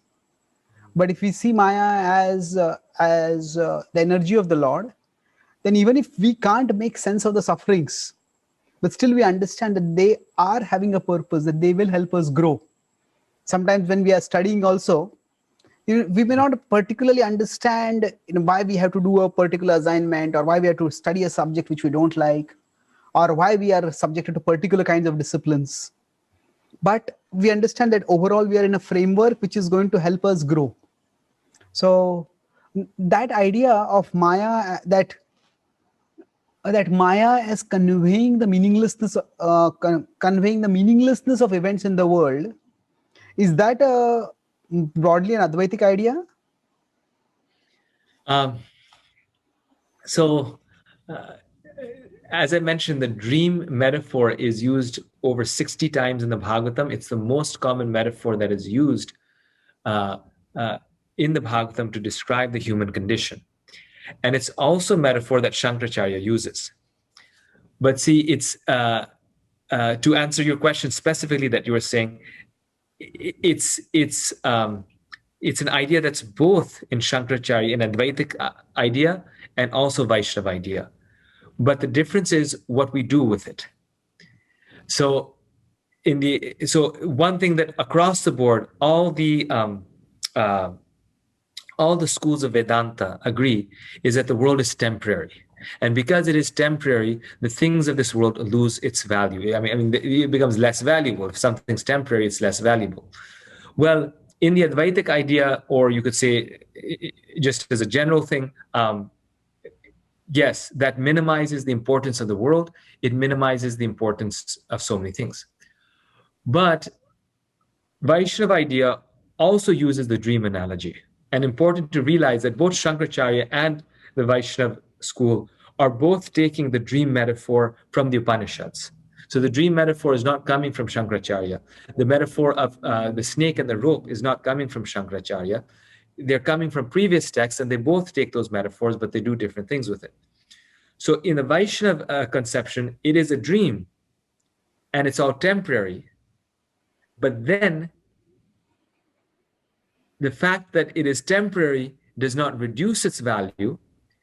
It in fact becomes very, very important, because it is the activities in the dream world that take us out of the dream world and allow us to engage in the permanent world. So now those same activities with a different worldview are becoming so much more meaningful. Because yes, all traditions agree that they're temporary, but on one hand, just general Vedanta, other Vedanta schools, they said, well, it's temporary, therefore it's meaningless, it's not important, it's temporary, forget about it. But now Bhagavatam is saying, no, it's very, very important. It's temporary, but it is very, very important, because even though it's temporary, it is specifically your actions in the dream that will allow you to break out of the dream, that will inspire the grace of God and allow you to break out of the dream. So those very same temporary activities become of eternal importance. They become of eternal importance because they lead us to eternality. And that's why, like you're saying, I loved your point that the Bhagavatam brings more significance and meaning to our suffering in this world. It brings more significance and meaning to our activities in this world, because that suffering will lead us to the permanent. It is meaningful. It's not just illusion, like you were saying that it's all suffering doesn't exist. Well, how does that help? I am suffering. I am suffering, and this is so painful. How does that help me to know that actually doesn't exist? Or how is that being compassionate or conscientious if we say that? Certainly it exists, but it's meaningful because it is only meaningful because it takes us to the permanent.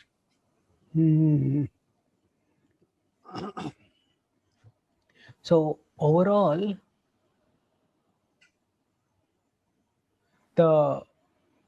again, this point comes that it's not just a matter of what the principle is or what the metaphor is. It's also how the metaphor is explained or how the metaphor is applied. So the dream metaphor, what you said is something which I have also emphasized, that sometimes the dream metaphor is you wake up from the dream and you get out of the illusion and you realize it's just a dream.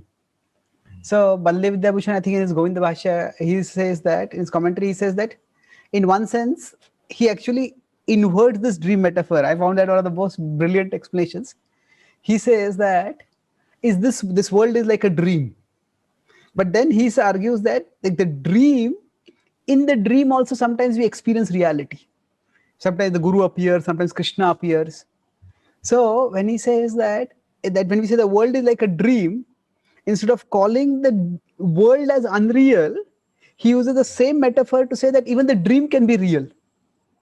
Yes. And the difference is that, so if the world, if the our waking reality and dream reality are also both real, then what is the difference?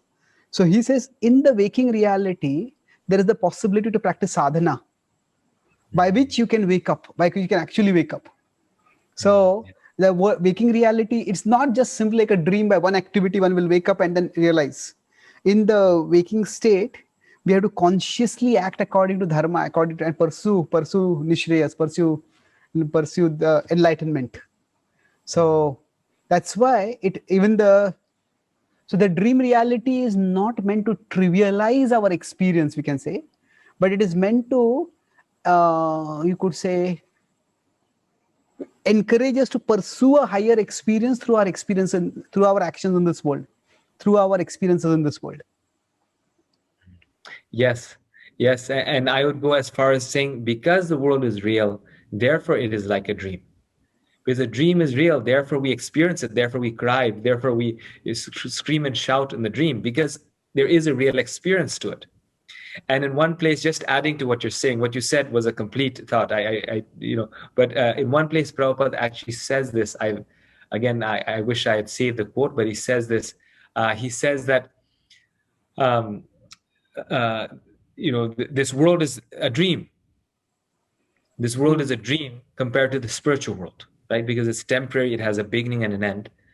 This world is like a dream. And within this world, we are dreaming. So that's a dream within a dream. And so Prabhupada says that when we serve Krishna, we start serving him so much that we are serving him in the dream within the dream. Then we break out of the dream of material life. So Prabhupada says that yes, the advanced devotee is so much absorbed in Krishna's service in this world that even when he's dreaming at night, he's serving Krishna. And when we come to that point of intensity, that even in our dreams we're serving Krishna, then we break out of the dream of material life, of this dream.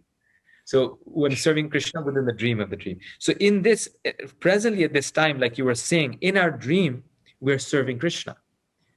And the fact that we're serving Krishna in a dream doesn't make it any less significant than if we're serving him in the waking state.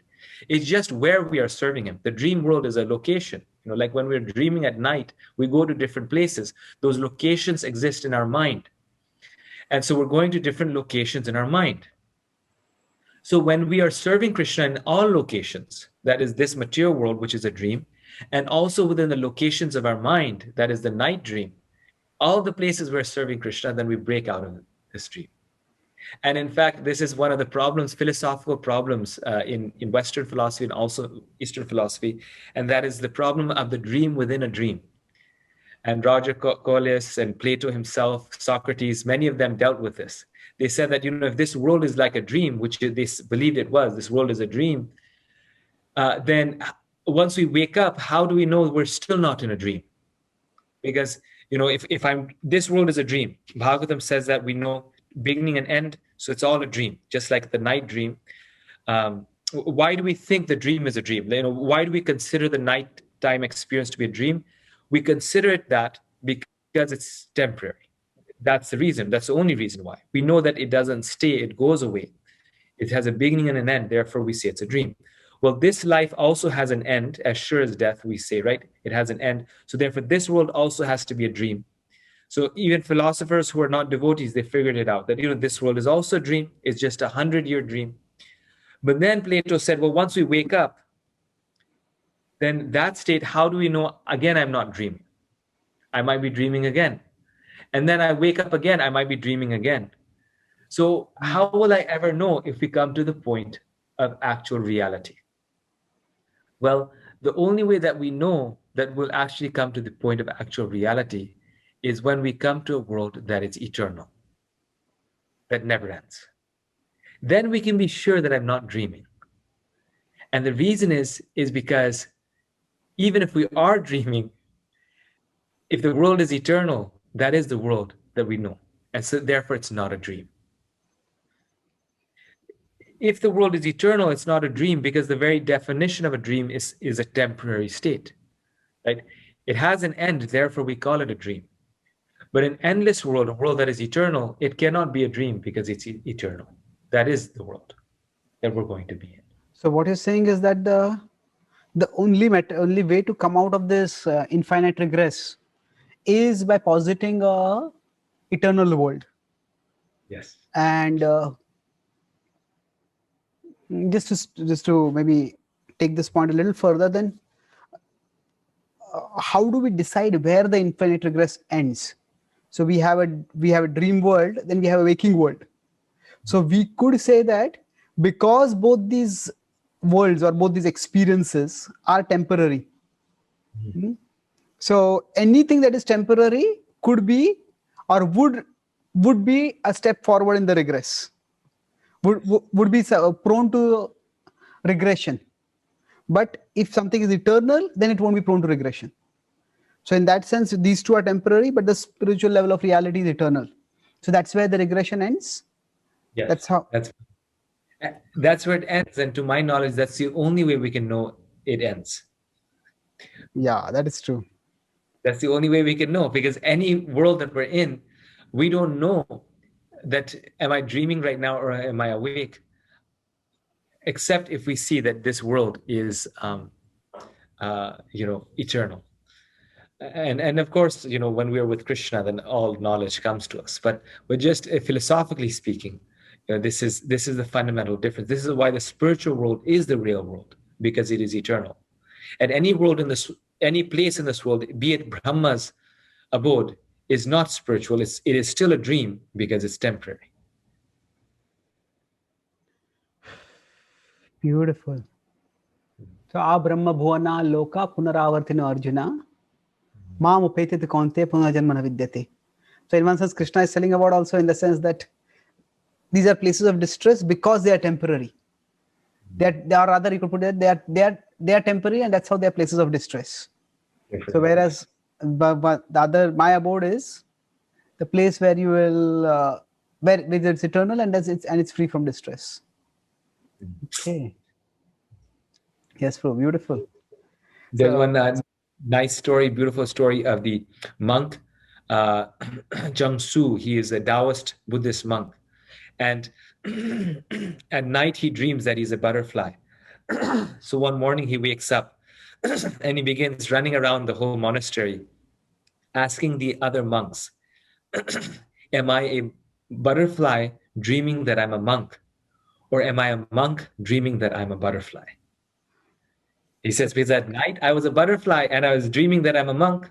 And now I'm a monk and at night I was a monk dreaming that I'm a butterfly. And now I'm trying to figure out, am I a butterfly dreaming that I'm a monk? Or am I a monk dreaming that I'm a butterfly? Okay. And finally, yes, finally the point is that actually both are dreaming states. The monk is right. During the day, he's a monk dreaming. Sorry. During the day, he's a monk dreaming, or he may be a butterfly dreaming that he's a monk. And at night, he's a monk dreaming that he's a butterfly. Both are temporary. They're both dream worlds. The only real world is the spiritual world. Yes. Amazing. So, Prabhu, should I try to summarize? You'd like to add some concluding points? Thank you. Yes. It's been wonderful. So, we started discussing today about the concept of, we could say broadly, what Maya is and what it isn't. So that was a broad topic. So when you started your study of science and religion, so from the Hindu perspective, something is to be explained, then the concept of Maya became central. And that's how you decided to, that was one impetus for you to explore the subject and write the book. And the idea, even within modern science, the idea that what science observes is not necessarily the same as the nature of reality. That has become evident not just through quantum physics, but even through the conception, say, of space and time being within the universe, within relativity. So all that science can study is space and time, not the universe itself. So what do we mean by when we don't study the universe, or even dark matter and things like that? So technologically, science is progressing, but in terms of core science, it could be that science has advanced so much that it has encountered its own limits. And if we consider science and religion are asking the same questions about the nature of reality, then science is now exploring those questions, whereas religious traditions have been has been investigating those questions for thousands of years. So we can reasonably infer that these traditions may have valuable insights that we can turn towards. And then, so we talked about when we come to the concept of Maya, that there is a distance between the world as we experience it and the reality. So you talk about, was it Kant, Immanuel Kant, who talked about nomina and phenomena. So that Yes. idea is there. Prabhupada also uses those words, I think, in 7.3, in his 7.2 and 7.2 actually. So there we discussed about, so within the concept of Maya, the somehow the Advaitic understanding is quite widespread. And so we contrasted so you brought out some significant parallels between the Advaitic understanding of Maya and the Judeo-Christian understanding. So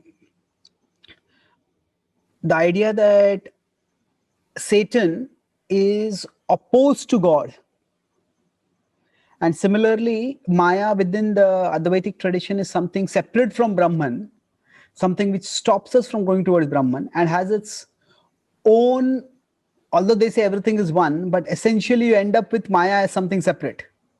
So in one sense, those who are monists are actually dualists, because although they say that Maya is not real, but it is, it essentially becomes, Anirvachaniya becomes not just a epistemological status category, but also becomes like an ontological category. So so you put it nicely that this is Shankaracharya's contribution, not a scriptural teaching, not a Vedic teaching. And so then the result of this is that there could be a devaluation of the world, which we came to later. But the concept of mercy, which is there in the Christian tradition, which is also there in the Vaishnava tradition, that maybe there in the Advaitic tradition, but it is only in the Vyavaharik level. But no ultimately mercy. It is, you have to rely on jnana. And then we explore that. So you said that the Bhagavatam's conception of Maya. So there are how many? You said 300 references to Maya in the Bhagavatam, or how many? Over 500. Over 500. 500. That's significant. So the word Maya may be used in different senses at different places, but if we understand the broad philosophical conception, then we can contextualize the various usages. So Maya, the Bhagavatam's and conception of Maya is more drawn from the Sankhya text, where Maya is seen as Prakriti. So Purusha and Prakriti are two distinct categories of existence. And similarly, there is the Bhagavan or the Ishvara, and then there is Maya, which may not be specified as the energy of Purusha in the Sankhya text, but you could say that the classical Sankhya is not so much atheistic as non-theistic, and what the Mahabharata talks about is older Sankhya, which is theistic. So, and the Bhagavatam, you could say, develops that conception of Sankhya and places it within the context of bhakti also. And then the Advaitic conception, so Maya is talked about as a creative energy, you're saying, even in the Vedas or the Upanishads, in the Upanishads. But what Shankaracharya does is that he takes that to mean illusion. And then everything that comes in the world, even the world as well as the Lord, it essentially all that becomes illusion. So which is not necessarily the scriptural understanding. Then we discussed about, when we talk about Maya, there are three levels. There is it's a psychological level where human conditioning, how it affects it. Then there is the ontological, you could say the world itself is the domain of Maya. And then there is ultimately the supreme, there is the Maya is the divine condition, that is how she acts in the spiritual world. So Yoga Maya is like, So the concept of Maya is energy is not just a Gaudiya Vaishnava conception, but it's a not even a Vaishnava conception. You could say that, but it's a broad Upanishadic conception. And then when we talked about Maya further, the idea that if we see Maya as simply as illusion, broadly there could be several negative effects. One is we conceive existence as adversarial, that rather we see it's like more like a war than education, and then that may create unnecessary negativity that can also lead to devaluation of the world, where we see the world simply, events in the world simply as chaotic and meaningless. But if you see it as educational, then we see there is something to learn from everything that happens. The world is purposefully arranged for our growth. And then it can also lead to denigration of demonization of those who are in Maya, so that 1-0 understanding of black and white or insider outsider kind of understanding, that is that reflects more Advaitic understanding of the nature of world than the Vaishnava understanding, which is that yes, we do need caution so that we don't get entangled by Maya, but we also need appreciation that Maya is the energy of Krishna, and when we see attractive things in the world, they can point us toward Krishna. And then toward the conclusion, we discussed about how this understanding of Maya, it actually, when we see this as an expression of Krishna's compassion, ultimately, then it can help us move forward in our bhakti in a way that Maya is like a mother nourishing us, although testing us and nourishing us, but that can help us move forward. So the dreams are not unreal in the sense that that the world is like a dream, not in the sense that the world is false, but that they are similar in the sense that both are temporary. And the way to avoid infinite regress is we move from the temporary toward the eternal. Any points you want to add, Prabhu? No, I think that was a really nice point, nice summary, Prabhu. And I personally really enjoyed this conversation. Your own insights actually helped me understand this topic better, and understand the relationship between different points. So it was a very enlightening experience speaking with you and discussing this with you. I'm happy to be of service. It's wonderful to have this discussion, and we'll provide a link for your book also. Since now that it's available in India, now viewers can get a copy of the book also, and they can dive deeper into the discussion. Thank you very much for joining today, and look forward to having you again sometime in the future. Yes. Hare Krishna. Hare Thank Krishna. you. Thank you.